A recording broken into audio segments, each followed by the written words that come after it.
এটা তো right side দিয়ে শুধু মার রাইট সাইড দিয়ে আমার মানুষ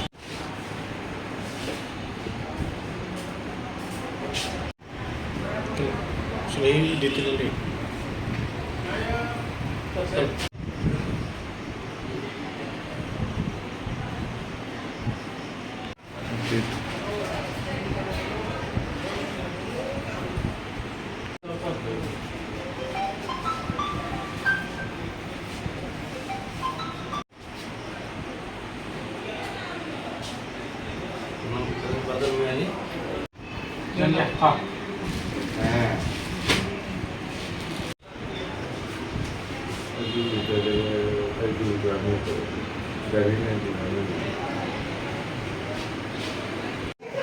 আমরা আজকে ফুলতলি মতিনগর এলাকায় আমরা মোবাইল করছিলাম। হঠাৎ একটা আমাদের সুবর্ণগ্রাম পুলিশ ওয়েস্ট ত্রিপুরা ওনার কাছ থেকে একটা ইনফরমেশন পেয়েছি যে বাদল মিয়ার বাড়িতে কিছু অবৈধভাবে চুরির কাপড় মজুদ রাখা আছে।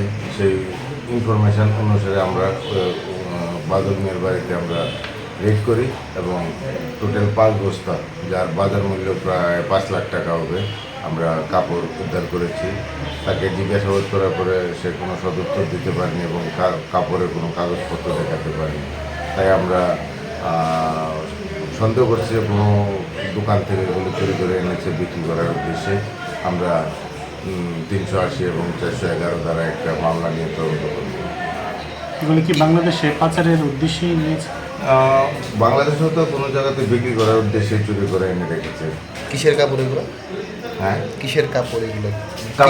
কাপড়গুলি এগুলো শার্টের কাপড়, শার্টের থান কাপড়। আপনারা কোন জায়গাতে অভিযান করেছেন এটা? এটা হলো ফুলতলিতে। এই সঙ্গে কি আর কিছু আছে কি কেউ মানে এই জড়িত? এটার সঙ্গে জড়িত আছে সেটা আমরা তদন্ত করে দেখবো যে তার সাথে তার যে গ্যাং তারা কীভাবে আনছে বা কীভাবে বিক্রি করছে, কীভাবে চুরি করছে, সেগুলো আমরা তাকে রিমান্ডে এনে জিজ্ঞাসাবাদ করে আমরা দেখবো। যাকে আটক করেছেন অন্য নাম? অন্য বাদল মিয়া।